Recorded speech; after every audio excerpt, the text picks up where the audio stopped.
ನಮಸ್ತೆ ವೀಕ್ಷಕರೇ, ನೀವು ನೋಡ್ತಾ ಇದ್ದೀರಾ ಗ್ಯಾರಂಟಿ ನ್ಯೂಸ್. ನಾನು ಅಖಿಲೇಶ್ ದಬ್ಬೆಕಟ್ಟೆ.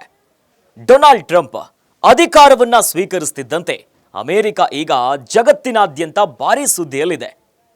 ಡೊನಾಲ್ಡ್ ಟ್ರಂಪ್ ಅವರು ಚೀನಾಗೆ ಭಾರಿ ತೆರಿಗೆಯ ಬಿಸಿಯನ್ನ ಮುಟ್ಟಿಸಿದ್ರು.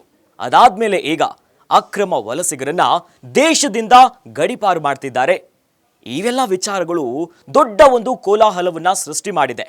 ಆದರೆ ಅಮೆರಿಕ ಈಗ ಯುದ್ಧ ಭೂಮಿಗೆ ಎಂಟ್ರಿ ಕೊಟ್ಟಿದೆ.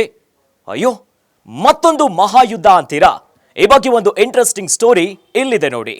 ಅಮೆರಿಕದ ಅಧ್ಯಕ್ಷರಾಗಿ ಆಯ್ಕೆಯಾಗುತ್ತಲೇ ಹಲವು ವಿವಾದಾತ್ಮಕ ನಿರ್ಧಾರವನ್ನ ಕೈಗೊಂಡಿರೋ ಡೊನಾಲ್ಡ್ ಟ್ರಂಪ್ ಕಣ್ಣು ಈಗ ಯುದ್ಧ ಪೀಡಿತ ಗಾಜಾದ ಮೇಲೆ ಬಿದ್ದು ಬಿಟ್ಟಿದೆ. ಪನಾಮಾ ಕಾಲುವೆ, ಗ್ರೀನ್ಲ್ಯಾಂಡ್ ಹಾಗೂ ಕೆನಡಾವನ್ನ ಅಮೆರಿಕದ ಭಾಗವನ್ನಾಗಿಸುವುದರ ಬಗ್ಗೆ ಮಾತನಾಡಿದ್ದ ಟ್ರಂಪ್ ಇದೀಗ ಗಾಜಾವನ್ನ ತಮ್ಮ ನಿಯಂತ್ರಣಕ್ಕೆ ತೆಗೆದುಕೊಳ್ತೇವೆ ಅಂತ ಘೋಷಿಸಿದ್ದಾರೆ. ಇದು ಹಲವು ದೇಶಗಳ ತೀವ್ರ ವಿರೋಧಕ್ಕೆ ಕಾರಣವಾಗಿದೆ. ಇಸ್ರೇಲ್ ಪ್ರಧಾನಿ ಜೊತೆ ಮಾತನಾಡಿರುವ ಟ್ರಂಪ್, ಅಮೆರಿಕವು ಗಾಜಾ ಪಟ್ಟಿಯನ್ನ ತನ್ನ ನಿಯಂತ್ರಣಕ್ಕೆ ತೆಗೆದುಕೊಳ್ಳುತ್ತದೆ, ಅಲ್ಲಿ ಸ್ಫೋಟಗೊಳ್ಳದೆ ಉಳಿದ ಬಾಂಬ್ ಅನ್ನ ನಿಷ್ಕ್ರಿಯಗೊಳಿಸಿ, ಧ್ವಂಸಗೊಂಡ ಕಟ್ಟಡಗಳನ್ನ ತೆರವುಗೊಳಿಸಿ ಆರ್ಥಿಕ ಅಭಿವೃದ್ಧಿಯನ್ನ ಮಾಡ್ತೇವೆ, ಅಲ್ಲಿರೋ ಎಲ್ಲ ಜನರಿಗೆ ಉದ್ಯೋಗ ಹಾಗೂ ವಸತಿಯನ್ನ ಒದಗಿಸ್ತೇವೆ ಅನ್ನೋದಾಗಿ ಹೇಳಿದ್ದಾರೆ. ಇದೇ ವೇಳೆ 20 ಲಕ್ಷ ಪ್ಯಾಲೆಸ್ತೈನಿಯರು ಗಾಜಾದಿಂದ ಜಾಗ ಖಾಲಿ ಮಾಡಬೇಕು ಅಂತ ಟ್ರಂಪ್ ಹೇಳಿದ್ದಾರೆ. ಅವರಿಗೆ ಬೇರೆ ನೆಲೆಯಿಲ್ಲದ ಕಾರಣ ಮುರಿದು ಬಿದ್ದ ಕಟ್ಟಡಗಳಲ್ಲಿ ಅಪಾಯಕಾರಿ ಸ್ಥಿತಿಯಲ್ಲಿ ನೆಲೆಸಿದ್ದಾರೆ. ಇದರ ಬದಲು ಅವರೆಲ್ಲ ಪಾಶ್ಚಿಮಾತ್ಯ ದೇಶಗಳಿಗೆ ಹೋಗಿ ಇರಬಹುದು. ಅವಶ್ಯಕತೆ ಇದ್ರೆ ಇದಕ್ಕಾಗಿ ಸೇನಾ ನೆರವನ್ನ ನೀಡುತ್ತೇವೆ ಅನ್ನೋದಾಗಿ ಹೇಳಿದ್ದಾರೆ. ಟ್ರಂಪ್ ಈ ಎಲ್ಲ ಹೇಳಿಕೆಗಳನ್ನ ಇಸ್ರೇಲ್ ಪ್ರಧಾನಿ ಸ್ವಾಗತಿಸಿದ್ದಾರೆ. ಹಮಾಸ್ ಉಗ್ರರು ಇಸ್ರೇಲ್ ವಿರುದ್ಧ ದಾಳಿ ನಡೆಸಿದ್ದು ಎನ್ನುವ ಕಾರಣಕ್ಕೆ ಗಾಜಾ ಪಟ್ಟಿ ಮತ್ತು ಇಸ್ರೇಲ್ ನಡುವೆ 2023ರ ಅಕ್ಟೋಬರ್ 7ರಂದು ಘೋರವಾದ ಯುದ್ಧ ಆರಂಭವಾಗಿತ್ತು. ಹೀಗೆ ಶುರುವಾದ ಯುದ್ಧ ಮೊನ್ನೆ ಅಂದ್ರೆ ಜನವರಿ 19ರಂದು ನಿಂತು ಹೋಗಿತ್ತು.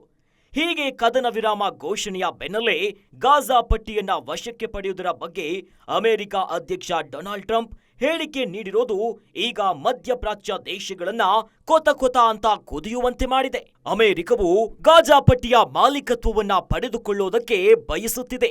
ಪ್ಯಾಲೆಸ್ತೈನ್ ಜನರನ್ನ ಇತರ ದೇಶಗಳಲ್ಲಿ ನೆಲೆಸುವ ಮೂಲಕ ಆ ಪ್ರದೇಶವನ್ನ ಮರು ಅಭಿವೃದ್ಧಿ ಮಾಡ್ತೀವಿ, ಇದನ್ನ ಬಯಸ್ತಾ ಇದ್ದೀವಿ ಅನ್ನೋದಾಗಿ ಟ್ರಂಪ್ ಈಗಾಗಲೇ ಹೇಳಿದ್ದಾರೆ. ಆದ್ರೆ ಈ ಯೋಜನೆಯಲ್ಲಿ ಕೆಲಸ ಮಾಡುವ ವಿಧಾನ ಅಥವಾ ಅದರ ನಿರ್ವಹಣೆಯ ಬಗ್ಗೆ ಟ್ರಂಪ್ ಯಾವುದೇ ನಿರ್ದಿಷ್ಟ ಮಾಹಿತಿಯನ್ನ ನೀಡಿಲ್ಲ. ಅಮೆರಿಕವು ಆ ಪ್ರದೇಶವನ್ನ ಹೇಗೆ ಆಳುತ್ತದೆ ಅಥವಾ ಪ್ಯಾಲೆಸ್ತೈನ್ ಜನರ ಪುನರ್ವಸತಿಗಾಗಿ ಯಾವ ಯೋಜನೆಗಳನ್ನ ರೂಪಿಸುತ್ತಾರೆ ಅನ್ನೋದೇ ದೊಡ್ಡ ಪ್ರಶ್ನೆಯಾಗಿದೆ. ಇದೀಗ ಅಮೆರಿಕ ಅಧ್ಯಕ್ಷ ಡೊನಾಲ್ಡ್ ಟ್ರಂಪ್ ಅವರ ಯೋಜನೆಯು ಬಹಳ ಸೂಕ್ಷ್ಮ ಮತ್ತು ಸಂಕೀರ್ಣ ವಿಷಯ ಆಗಿರೋದ್ರಿಂದ ಅಂತಾರಾಷ್ಟ್ರೀಯ ಮಟ್ಟದಲ್ಲಿ ಭಾರೀ ಪರ ವಿರೋಧ ಪ್ರಕ್ರಿಯೆಗಳು ಎದುರಿಸುವ ಸಾಧ್ಯತೆ ಇದೆ. ನೋಡಿದ್ರಲ್ಲ ವೀಕ್ಷಕರೇ, ಅಮೆರಿಕದ ನಡೆಯಿಂದ ಈಗ ಜಾಗತಿಕ ಮಟ್ಟದಲ್ಲಿ ತಳಮಳವೇ ಶುರುವಾಗಿದೆ. ಅದರ ಜೊತೆಯಲ್ಲಿ ಅರಬ್ ದೇಶಗಳು ದೊಡ್ಡ ಮಟ್ಟದ ಪ್ರಶ್ನೆಗಳನ್ನ ಇಡ್ತಾ ಆಕ್ರೋಶವನ್ನ ಹೊರಗಾಗ್ತಿದ್ದಾರೆ. ಇನ್ನಷ್ಟು ಸುದ್ದಿಗಳಿಗಾಗಿ ನೋಡ್ತಾ ಇರಿ ಗ್ಯಾರಂಟಿ ನ್ಯೂಸ್. ಸುದ್ದಿ ಖಚಿತ, ನ್ಯಾಯ ನಿಶ್ಚಿತ. ಗ್ಯಾರಂಟಿ ನ್ಯೂಸ್, ಸುದ್ದಿ ಖಚಿತ, ನ್ಯಾಯ ನಿಶ್ಚಿತ.